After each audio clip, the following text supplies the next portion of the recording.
ich dir noch angesäche,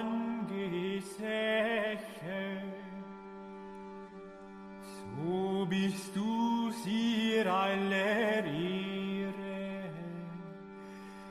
Was ist Wundes hier geschäche?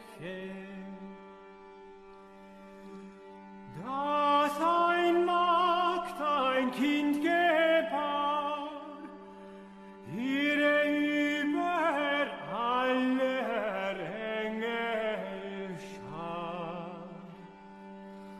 Was das nicht ein Wunder gab.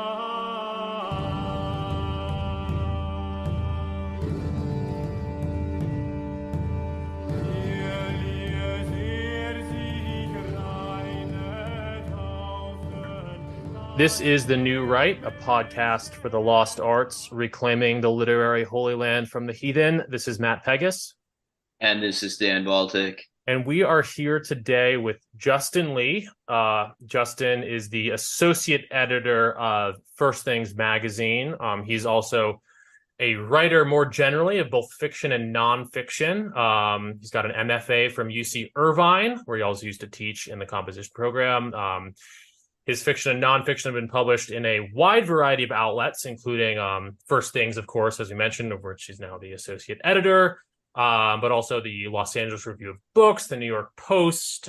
His fiction's been published in Vice's sci-fi publication Terraform, and that's just to name a few. He's got quite a good curriculum vitae. You can all check him out on Twitter, check out his website. Lots of great work. It's a very impressive body of work. Again, both fiction and nonfiction. There's even Justin, I found this on your website.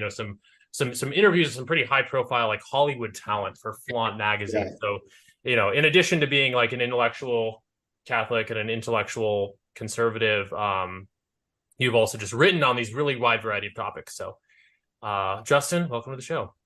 Thank you. Thanks for having me. Absolutely. It seemed like you were going to say something when I mentioned the Flaunt pieces. Is that sort of are you still writing stuff like that, or you're mostly focused on First Things now? Yeah, I'm mostly focused on First Things, but I always have an open door there. I just shoot them an email and say, "Hey, let me do another interview," and they'll tell me whatever they have kicking around. They've learned to only give me interesting people. Yeah.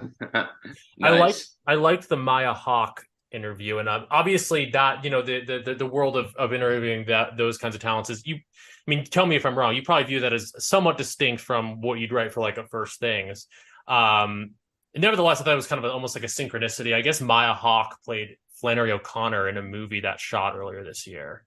So I don't think she's exactly a First Things reader herself, but there are occasional intersections between the First Things type world and the mainstream, right? Yeah, no, definitely. And, we've been around long enough that we're, basically an establishment magazine, which feels weird to say, with my mouth. Yeah, so there are, there's at least a patina of credibility that gets people through the door who might otherwise be utterly terrified of our politics. Right. No, I'm really excited about what First Things has been doing recently, and maybe you are maybe a lot of it is to your personal credit, Justin. I don't know. I mean, you can share the credit if you want, but you kind of have the connection with Lomez, which is of course also how you come to be on this podcast. Were you the one? Not that we need to like see how the sausage is made entirely, but were you the one who sort of got Lomez's piece in the publication? Yeah, I was. I've been talking with him for a little while about doing something for us, and he'll be doing a few more pieces. I kind of envision the Longhouse piece as the first of a series. Amazing to hear, and I'm really excited to see that crossover, and I think it's necessary, and I think it's mutually very beneficial. As you said, like First Things is like an establishment, very well respected brand. I was telling you before we hopped on, like I've known about First Things really my whole life because my father, he's a Catholic and a philosophy professor. Like it was very much in his wheelhouse to be reading First Things. So I grew up with those those that iconic, those iconic first things cover, every quarter or every month or however much it comes out, a different color, and all the very intellectual, like, titles for these articles. And I myself ended up studying philosophy, and like it just was very much a part of my upbringing in a way, and just very iconic for me, of sort of like the best that like intellectual conservatism and intellectual Catholicism and other, it's obviously ecumenical, and there's other denominations as well, so it's not just Catholic, but that like the sort of the most intellectual offerings, if that's fair to say, from those different communities and churches and things. Yeah, and Just highly respect it's it. very, at least we try to be very broadly ecumenical. We have. I mean, I'm an evangelical. Did I say you were Catholic earlier incorrectly? Really, If you did, I missed it. I'm sorry if I did. I don't want to. I've done this before. We had the Prudentialist on, who's another one of these like frog Twitter people, and I assumed he was Catholic, and he's actually Orthodox. So, sorry if I mislabeled you there. But yes, First Things, while it does have a strong Catholic background, is ecumenical. And Justin, so you are an evangelical then? Yeah, and we publish a handful of Muslim writers, and Yeah, lots of Jewish writers always too. Yeah, a lot of Jewish writers. Is a big core. I'm going to be bringing on a couple of Buddhist writers over the next few months. interesting. That is a fascinating move. I mean, would that be a first for First Things, or no? I don't imagine that it would be a first. Probably not first, but yeah. We have atheists write for us occasionally. Yeah.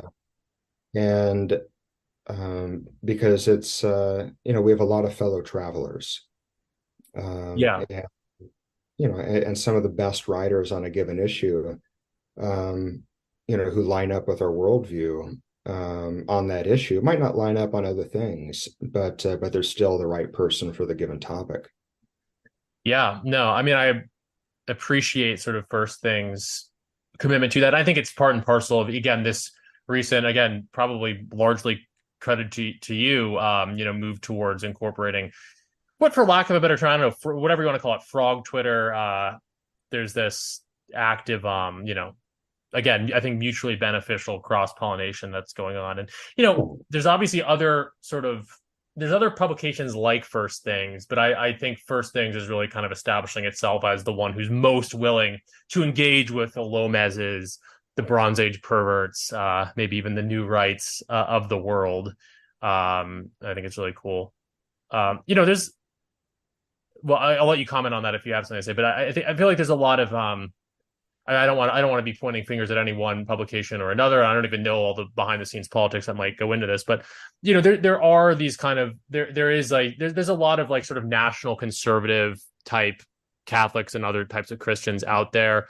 But I don't know if this is always fair, but there's a lot of people on Frog Twitter who kind of look askance at that. Like there's this effort to sort of control the narrative, be like, strictly, sort of DeSantis, not Trump type of territory, or even like veer things in a slightly more, you may be overemphasizing the economic populism a little bit. But I guess what I'm trying to say is First Things seem like the one who are the most honestly engaging with like these kind of frog Twitter type topics, these exit the longhouse type topics, without having their own agenda that they're grafting on. You let Lomez speak for himself rather than just writing endless think pieces about like, it's not all post-Trumpism, shall we say, if that makes sense as a category. It's kind of more honestly engaging from my vantage point with these trends. Yeah, no, definitely. I mean, I love Lomez. He's very much he's very much a unique voice on the dissident right. And definitely one of the smartest voices. So, and he's doing work that's near and dear to my heart. With promoting the arts, promoting literature, and that's something that I see as part of my own mission. Right. And I'm going to get the opportunity to begin publishing fiction through First Things. Nice. Great. Yeah. Publishing Yeah. your own fiction, or also just publishing Oh, people's but fiction? I probably won't publish my own Yeah, I fiction guess not, right? Yeah. for a while. I'd feel weird about that. But no, I'll be bringing on other fiction writers. I Oh, may that's actually, great. yeah, I Yeah. may That's actually have, phenomenal. Yeah. I'm going to start with the website, but I may actually have funding secured to do a summer fiction issue. That would be longer. Excellent. Wow. Excellent. Yeah, So Buddhist writing for First Things, that may not be a first, but this fiction being published, well, yeah. First Things has always published poetry, but like, yeah, fiction really explicitly getting published. That's a new horizon, huh? Yeah, it is. And some of the issue is it's been very difficult for them to find good fiction from people in our world, Yeah, it to is a make struggle. yeah, and it's certainly out there. And if we broaden our scope, to include fellow travelers, so especially among Catholics, it's definitely doable. But it is an issue. It's something where there's a lot of creative energy. There's a lot of raw talent Yeah. Yeah, on the dissident right, but it needs to be cultivated. It exactly. needs to be honed. I'm even considering eventually doing workshops, to help make that possible. You should. You absolutely should, because I mean, what I see, from my vantage point, what is going on is on the left, and I think Lomez even said as much in a previous interview somewhere. I don't recall exactly where, but the left has spent decades, teaching kids how to write, and not necessarily that MFA programs teach you how to write, but they've been teaching them how to spin narratives in a kind of stylistically appealing way. And we unfortunately do not have that infrastructure. We have not controlled the universities for many decades, and all of this kind of nascent art scene, this is on the right, is entirely a bootstrapped, self-funded, both monetarily and intellectually situation. And as such, we I think owe a certain, not owe a debt necessarily, but it would serve us to help our fellow travelers get in shape, Yeah, intellectually, get in shape as writers. And the same way, like, do starting strength to learn how to lift. yeah. Well, you do, I don't know what to tell people, but Mhm. you do something to learn how to write. Yeah. You got to practice. Now, Well, Justin, I think I mentioned this in the opening, but you are in fact a holder of an MFA. I mean, we can get a little more into the details of that later, but no, it's very yeah, cool. Yeah. well, yeah. I went to UC Irvine. I got into my first pick MFA program. It was the only one Nice. I got into out of 12, and it happened to be at the time, the best and most, selective in the nation. Um, Nice. and yeah, blew my mind to get to go to a place where so many of my heroes went to. Yeah. Yeah.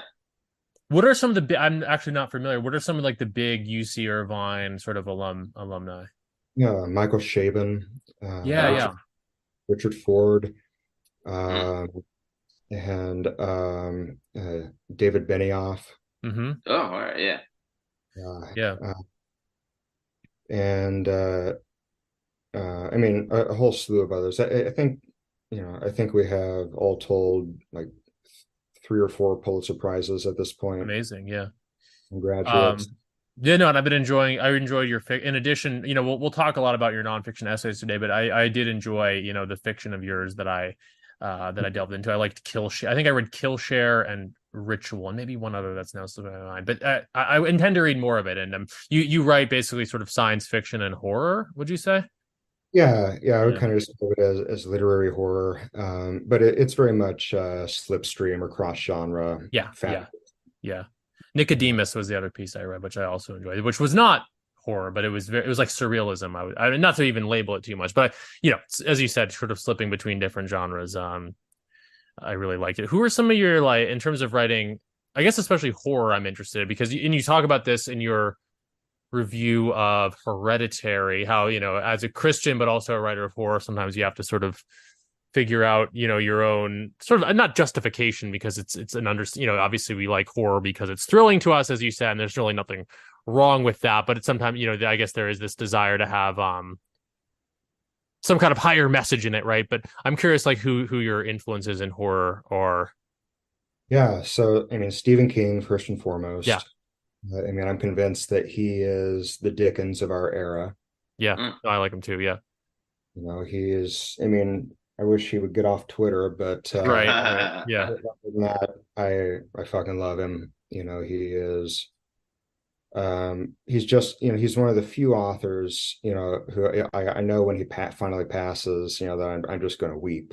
Yeah. No. He's a national treasure for sure. And but yeah, so King, Mark Danielewski, uh, Not as with familiar, but yeah. he wrote House of Leaves, Yeah. Okay. Okay. I've heard of that one. just a spectacular novel. Deconstructive monstrosity, that works when it shouldn't work at all. And Neil Gaiman, Yeah. of Sure. course. One of my favorite, like, just hardcore horror authors right now is Nick Cutter. Hmm.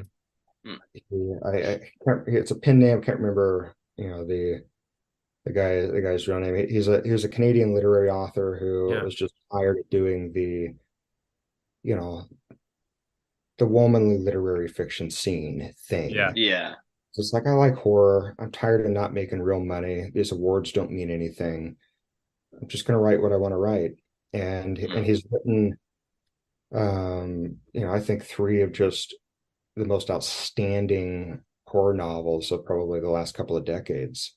Interesting. Yeah, I've heard the name for sure. Yeah. Are you like an H.P. Lovecraft fan, or is that kind of a different realm of thing? No, I love Lovecraft. Yeah. Uh, I mean, that's the title of my story that won the Passage Prize, volume 2. Oh, sorry, I'm behind the eight ball here or behind the cue ball, or whatever the expression is. I didn't realize you were in Passage Prize too. But Yeah. I'm glad to know. Yeah. I'll read that story. I'll get Passage 2. I guess on that note, we can get into a little more the meat, perhaps, of this conversation, which I think it's your most recent piece on First Things, which is Rewilding Christianity, which very, very interesting piece and a lot to unpack. But I guess I tie it in with Passage Prize 2 because, of course, Passage Prize 2, Passage Prize 1 was Exit the Longhouse. Passage Prize 2 is Rewilding. I assume Rewilding Christianity is a reference to that, or perhaps Passage Prize 2 is a reference to your essay. I'm not even sure, chicken or the egg. Yeah, I mean, I wasn't consciously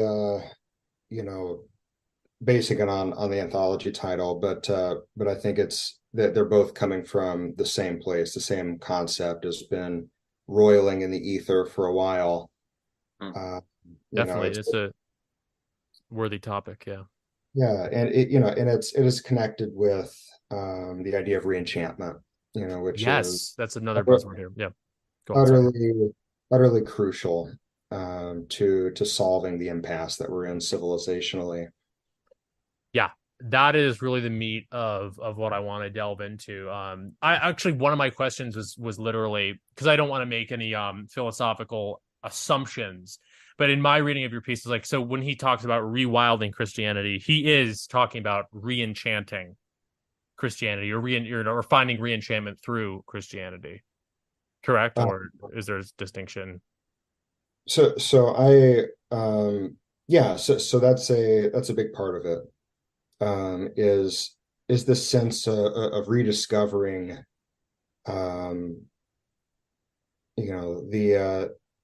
the reality of being, just viewing all things, that in a very real sense, all things are divine, all things are holy, because they're all given by God. Yeah. At least phenomenologically, from our perspective, given every moment of perception, Yeah. is a gift to us.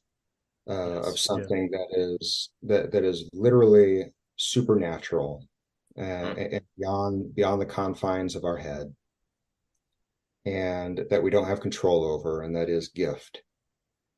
And you know, man used to simply intuit this. It used to be Yeah. part of, our phenomenological script, but it's been written out, mm, by very steady, intentional, careful, determined work, of the modern West, Yeah. mm. just anti-human, anti-Christian, anti-being to its core. And so, the human imagination, our experience of the world at any given moment is impoverished Yeah. compared to what it would have been 600 years ago. And, Hmm. No, definitely. we have a patrimony to reclaim, a phenomenological patrimony. Yeah. Absolutely. No, I mean, definitely. the obviously the experience of religion, the religious experience is to some extent, and certainly originally rooted in direct observation, direct Phenomenology. participation, Yeah. Yeah. Yeah. and to the extent that the um, atheism and the scientific revolutions of the West have divorced us from that kind of more quote unquote primitive understanding of our circumstances. They have done a great disservice to the religious health of man. And so, yeah, this, I mean, in a sense, I was not musing on this directly earlier today, but I was thinking how whenever you feel a sense of kind of like strong emotional connection to a moment, it's usually has something to do with the fact that that moment you're experiencing something new. You're experiencing something in a new way, which is why childhood is just remembered as a wondrous and I suppose at times terrible experience for many people, and why certain milestones when you're an adult like marriage or children, like you remember those days, or I imagine you would remember those days with a greater clarity, a greater emotional connection. Yeah. And that is like I guess this is a long-winded way of saying or asking, is that what you mean by rewilding American Christianity, to kind of break down the walls of kind of legalese and scholarship or what have you, and reconnect people to the kind of religious moment, as it were? Um, yeah, hey, just a second. Somebody's buzzing my door. No Oh, worries. sure, Yeah. yeah. No Gotta go. problem. Let me mute Fair this. enough. No worries. No worries. Yeah. No. Good question. We'll come back to it. Yeah. Yeah, I figured I'd jump in there because No. it No. seemed Totally. like you Sorry. were I'm. dealing with something. No. No. No. I'm. Sorry. I hope it doesn't look too much like that. I'm literally just. I was looking out the window. Oh, all right. Oh, I that's was I looking see. out the Yeah, the window. Maybe hotel. I'll even keep this in the pod because I was looking Yeah, out the window. I'm staying right. I'm in Las Vegas for. I think I yeah. will keep this in the pod. Yeah. I'm in Las Vegas. Like downtown. So like right off Fremont Street, so I can see like Mm. everything. So it's kind Yeah, of interesting to hear him talking about the decline of what Heidegger would call astonishment at being, I guess, is analogous. Justin's back with us, so he can comment on that. Justin, I was just saying, I told you at the top of the pod, I'm in Las Vegas. So I'm listening to what you're saying about, the soul being stripped out of things in the West. That's not how you put it, but I'm just looking at my words here, and I'm looking out at the Las Vegas Strip. It's like, Yeah. is divinity findable in this? And I mean, I think it is. I think it is, but if it's a little bit postmodern and in a bit of a postmodern and ironic guise here in Las Vegas. But nevertheless, I think the project like rewilding Christianity in North America, especially, would involve kind of looking at these excesses of capitalism, right, and the other issues that tie into that sort of reality stripped of its spirit thing, but nevertheless, like I'm kind of rambling here, but nevertheless must be found even in these modern and postmodern conditions. Yeah. That's just my own musing looking out the window here at the Fremont Street in Las Vegas. But Dan had asked a question, so I'll let you answer that if you. Yeah, so let's get back to this idea of childhood and the way, our perception of the world is different when we are supposedly mature to what it was when we were children. Yeah. You will never again experience beauty the way you experienced beauty as a child. True. Yes. And if we think about why that is, what's happening in the experience of beauty, you experience the beautiful being, the beautiful object, whether it's a person, or a thing, a sunset, a tree, a flower, a field of flowers, whatever the object is. It stands forth from its background. It makes everything else around it background because of its loveliness. And your attention is arrested. Your perceptual field narrows and fixes onto that object. And there's this sense in which that experience, that this object, its beauty, is unprecedented. That never before have you encountered anything like this, even if you have. But if you have, it's that experience of something being unprecedented that you've encountered before in a different object. And we are, when we were young, we are much more open to that experience. We have a phenomenological openness to the world that allows that encounter with beauty to happen.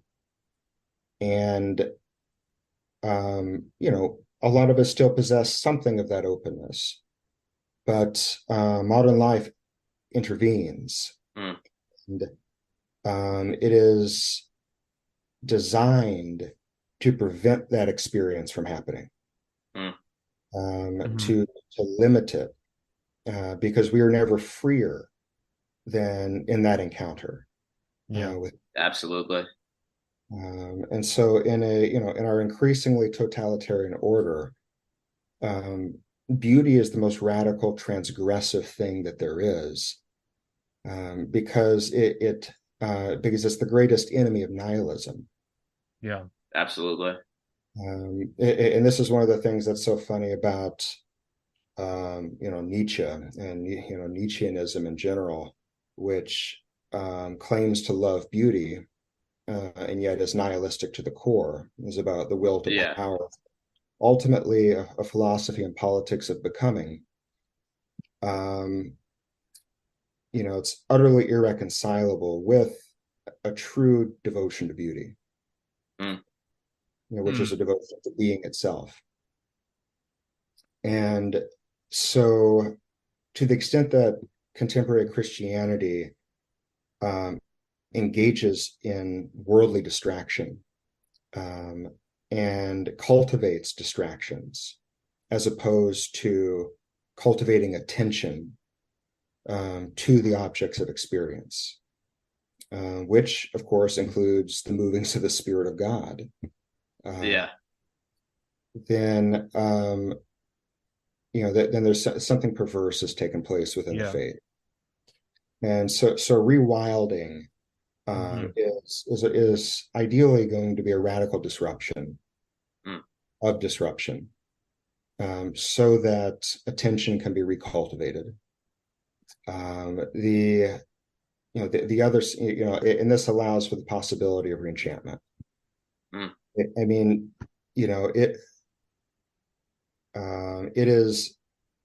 It is such a mutilation of the human soul that if you get the opportunity to walk around in woods, purely in the forest, with no one else around, no sounds of civilization, if you're blessed enough to get to do that, it's still a mutilation of the soul that you don't have this anticipation that you could round a tree and see a faun, Mm.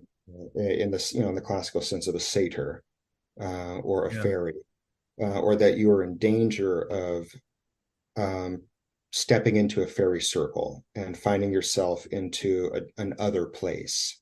Yeah. Mm. Um, the fact that we're not open to those possibilities, um, is, I think it's deeply mutilating.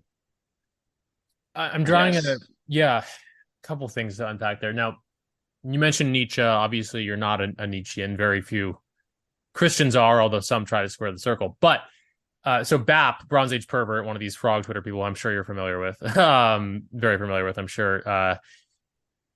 He is a Nietzschean, but nevertheless, so I'm sure there's plenty of things that you and he are not on the same page on. But what you just described kind of reminds me of one of the key concepts from his book Bronze Age Mindset, which is this notion of controlled space, which also ends up tying to the longhouse notion. It's a notion that's kind of become bigger than just BAP, and it's something that we all think about, this sense that the map is now sort of totally charted out, and this enchantment has been drained away. Obviously, talking about controlled territory in the map, that's a very sort of conquistador look at, like, there's like this political arrangement where everything is sort of understood, but it goes deeper than that, right? There is this scientism to it. This we could probably spend all day talking about different theories of what it is that has disenchanted us. So but that basic notion of controlled space, of things being under the yoke of some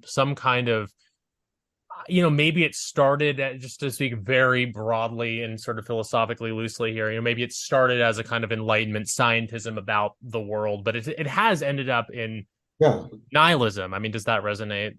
Yeah, no, definitely. I mean, yeah, of course, I read Bronze Age Mindset. I loved it. Yeah, I Yeah. disagree with a lot of stuff, but it's provoking in so many of the right ways. Yeah. And this is one of the key ways in which it's rightly provoking. But it's also an example of where BAP just doesn't go deep enough, because he isn't a Christian. Yeah. And he doesn't have the metaphysical firepower to take his critique as far as it needs to go. Mm-hmm. So when he's talking about own space, um, I and the way we rebel against that if we're healthy. Yeah. Yeah. Absolutely true, absolutely right, and we should rebel. We should feel deeply unsettled, like we could never be at home in such an environment. Yes. Yes. And so I see only two options, for what that actually means, though. Either that space shouldn't be owned. If I feel that way, I must feel that it shouldn't be owned at all, that it's not ownable space in itself, Mm-hmm. or it should be owned by me. Yeah. Yeah. And if it's the latter, if I'm rebelling against the fact that space is owned because I don't own it, because it's someone else's will to power, not my will to power, then we're just playing a power game. We're just in the realm of becoming, and and the critique itself is it hollows itself out, Yeah. because it's complaining about an oppressor, and the complaint is that they get to be the oppressor, not me. Yeah. Of Yeah, course. Oh, keep going. Keep going. Keep going. yeah, yeah. Yeah. And so it has to be brought back to being, and Yeah. what an actual proper reverence of space is, what it means for space to actually be free. Yeah. And I don't see him actually quite get there. and Sure. and I don't, Yeah. I don't think I don't think it's possible to get there from anything like a Nietzschean framework.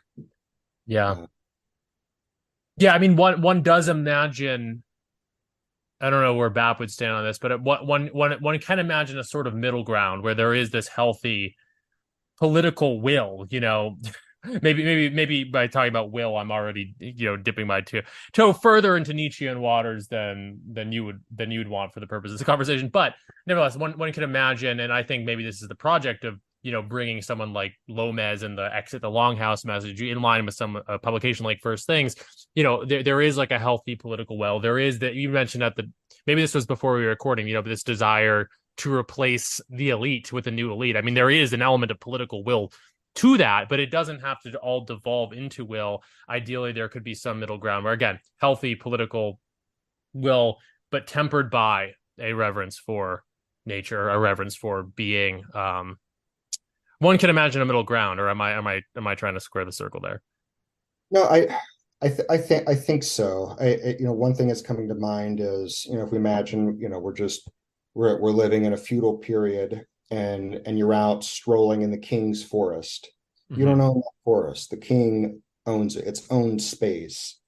But your experience of that space is not going to be of owned space in the same way that your experience of space in contemporary America. Exactly. Yeah. There's a radical difference. And so the difference has, less to do with actual individual power, with individual will, than this larger framework within which we're trained to think about ourselves in relation to the world. Yeah. Where everything is instrumentalized, everything is flattened into the same ontological category, of raw material. And no, absolutely. And one can imagine, as you said, like in the King's Forest. I mean, this is often the work of various sort of dissident right people. From, Yarvin comes to mind. There's this notion of maybe having a leader or a regime that is stronger or even authoritarian compared to our sort of quasi-libertarian elements of our current regime. But that is the reason for that isn't the pure exaltation of will to power, but rather because different, we don't have to get into the details of what the good, we don't have to have a Socratic dialogue about what the good regime would look like, but there's a notion that this beingness you're talking about, or even on a more political level, even just these freedoms in a positive sense, this freedom to be, etc., could be better protected under a different regime, and under not even just a different political regime, but under a different like ontological regime almost.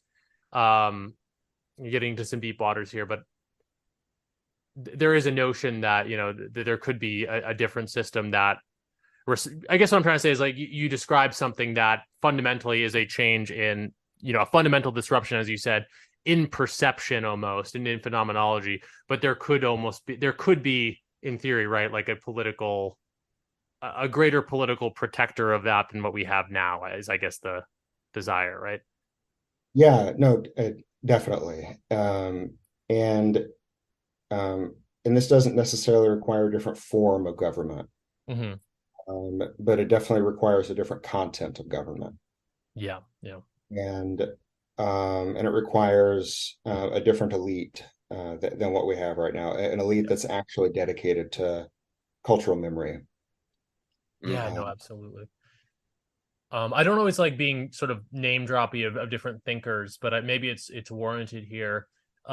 Just tell me, I'm curious, like, you seem to come from a very sort of phenomenologically influenced or informed philosophical standpoint. I'm sure there's a lot of Christians, evangelicals, and others who have sort of influenced this, but have you also, I just have to ask, do you consider yourself to be sort of influenced by Heidegger and Husserl? I do hear a lot of that in what you're saying, and I mean that positively because I'm a reader of them as well. Yeah, no, definitely. I'm definitely influenced by them. I've read more Heidegger than Husserl, to my shame. There's more Heidegger than there is Husserl, I think. Actually, I may be wrong about that. Maybe Husserl is, anyway, go on. I do think Husserl is the superior thinker. I also think Levinas is superior to Heidegger. So Heidegger is he's one of these guys who he's utterly brilliant. He's great at diagnosing the problems, Hmm. but at the end of the day, he hates God. He hates Mm. himself. He hates the culture that he lives in. He hates the world. Mm. And he wants to Yeah. destroy the order of being, and he's willing to lie about metaphysics and the history of metaphysics in order to seduce others into his vision. So Yeah. his whole critique of ontotheology is a crock of shit. Hmm. Uh, it's embarrassing, and to anyone who's actually trained in theology. Yeah. And that doesn't mean that it's useless. It's his whole system is incredibly useful, in the way that Hegel is incredibly useful, but Yes. he's useful not for the forest, but for the trees Hmm. themselves. So you can pull these gems out of Heidegger, and I think it put them to great use. Yeah. But if you try to make use of the forest itself, you're going to get lost and starve aesthetically. Mm. Yeah. And interestingly, I think that's almost there's very few. I don't know. I don't think the dogmatic Heideggerian truly exists because no one wants to follow him all the way. I mean, I think not even to comment on this in this forum, but I feel like when I was kind of growing up studying philosophy, like in high school and then early college, there was the notion like, oh yeah, Heidegger was a member of the Nazi party, but that was kind of neither here nor there. It kind of seems like when you delve in, it's like, no, having that kind of radical, destructive bend Yeah, really is worked into some of the elements of his thought. yeah, it's baked in. It seems almost from the ground up, Yeah. because it's a he's so easily able to bend the entire project towards justifying the current thing. Yeah. And and this is why Heidegger has been so incredibly useful to The to left. the radical left. Yeah. Sorry, I not to finish your sentence, but yeah, it's very true. Yeah. Mm. Yeah. Um, yeah. I mean, he creates vacuums, Mhm. using the language of care for the given. And so it's deeply seductive, deeply useful, Yeah. if you fancy yourself a conditioner of men. Yeah. No, it's kind of scary when you think about it.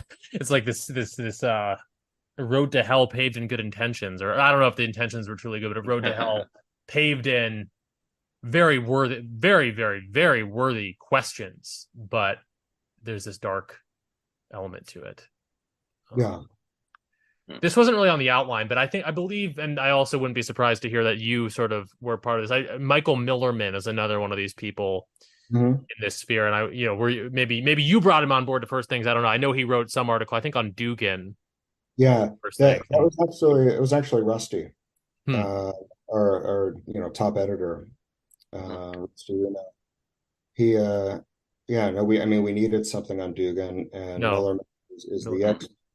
ex. He's fantastic. I've been courting him to come on this pod for actually years now. He's a busy man, but I took an online course with him on Heidegger at one point. He's one of the great sort of rogue academics out there. And again, not really on the outline. We don't have to comment on it much, but Yeah. Dugan strikes me as very similar to Heidegger. Obviously, he's a Heideggerian. Really worthy questions brought up, but man, there is this undercurrent to that stuff that is a little frightening. Yeah, no, it's that there's this huge injection of the will to power, using language that seems like something other than that seems like preserving a space of freedom among equals, Yeah. uh, on Mm. the international stage. And so I think that there's a lot to multipolarity. Yes. uh, Yeah. yes. And I'm in favor of multipolarity for as long as America is in the decadent stage that it is right now, Hmm. where we are imperialistically trying to queer the Donbass. I Mm. mean, Yeah. if that's what we're up to, then we don't deserve to be the unipolar power anymore. Yeah. Uh, Absolutely. if we're flying the Pride Progress flag from all of our embassies, um, we deserve to lose our standing in the world, because we have been a faithless steward. And um, I think that we can turn the ship around. I really believe that. Yeah. Yeah, But that starts with people like us recreating the culture.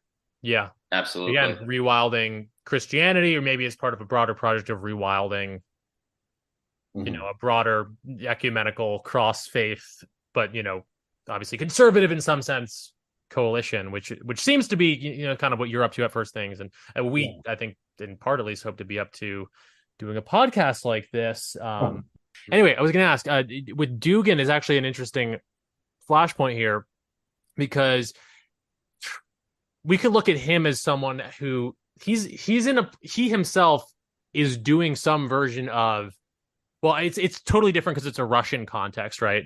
So I don't, maybe in his mind the Orthodox Church over there has never lost its touch with that phenomenology or something. So it's not rewilding, but he's in a political process of, I mean, he's a very, I mean, he dabbles in occultism, in fact.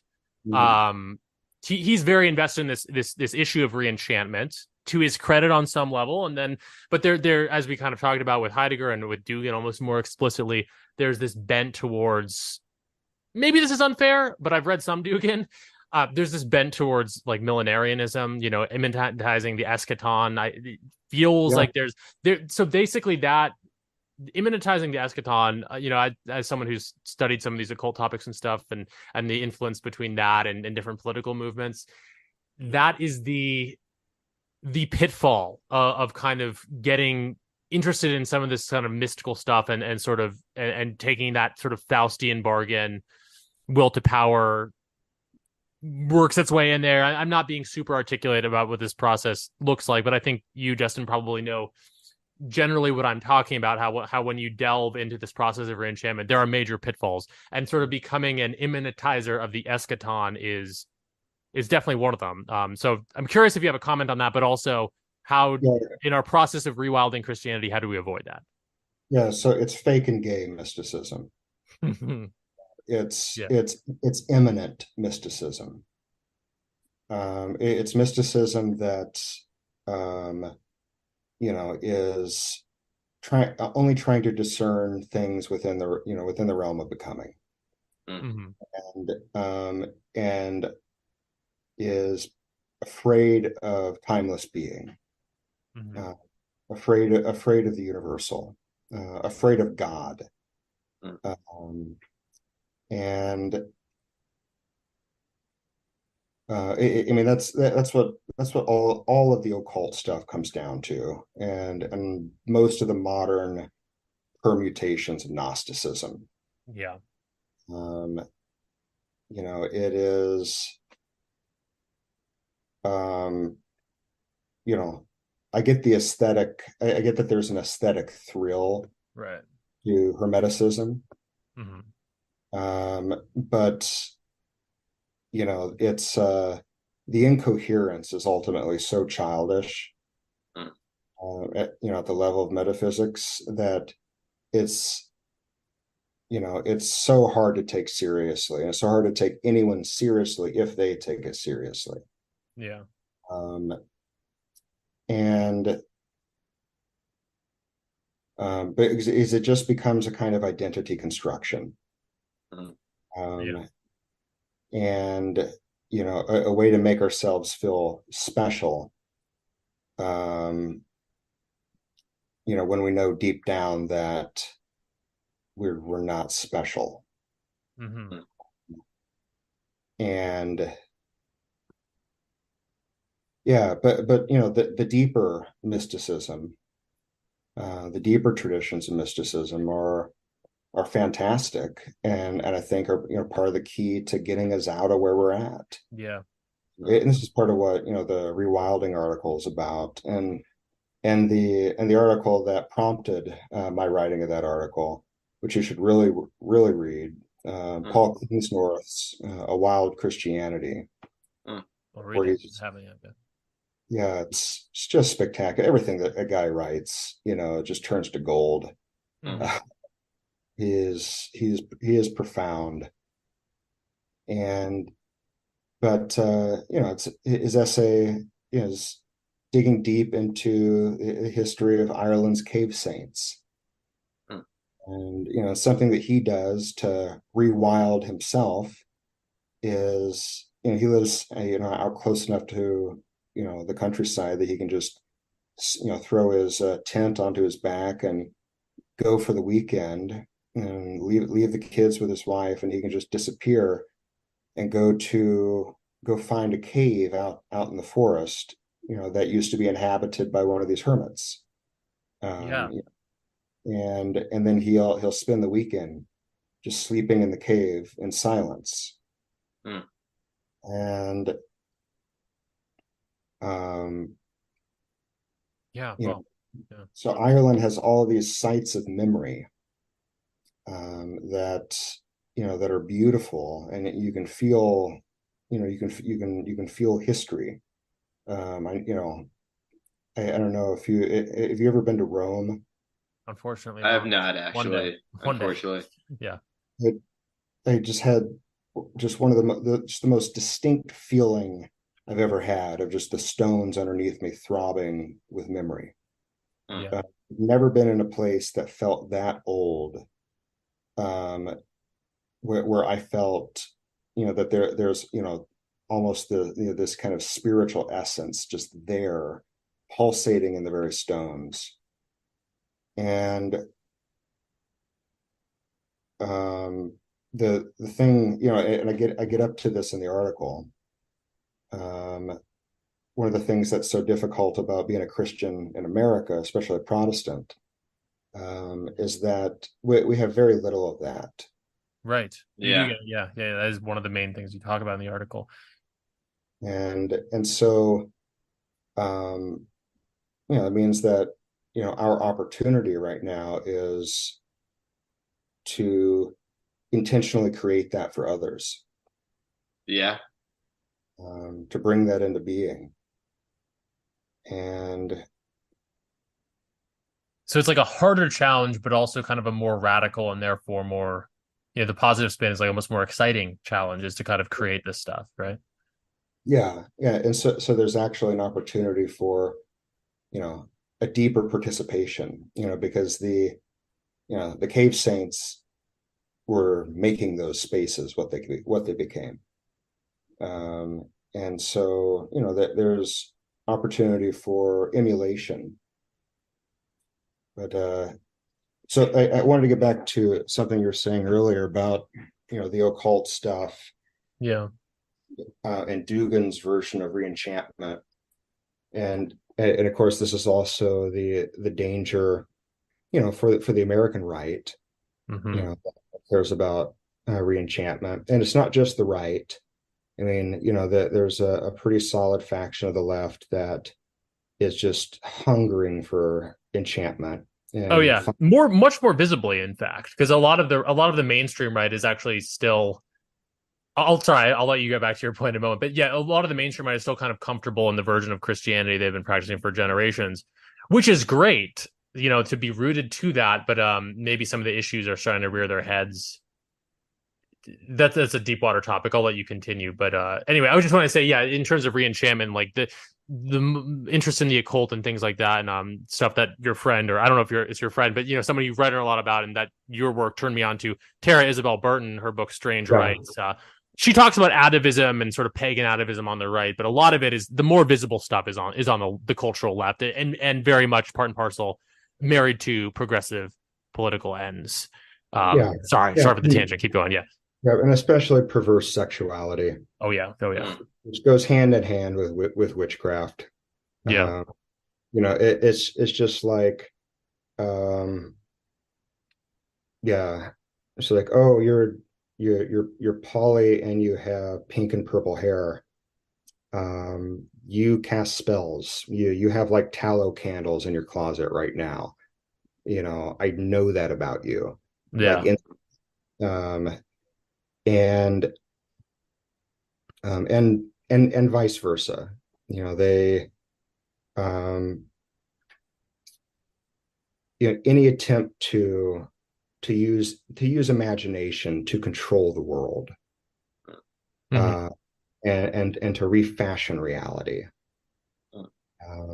But yes, so I have just sitting right in front of me, as part of what my current writing project, a collection of essays by Tolkien, Mhm. if you're including On Fairy Stories. Have either of you read On Fairy Stories? No, but No, I used to have that sounds book in my room. I don't.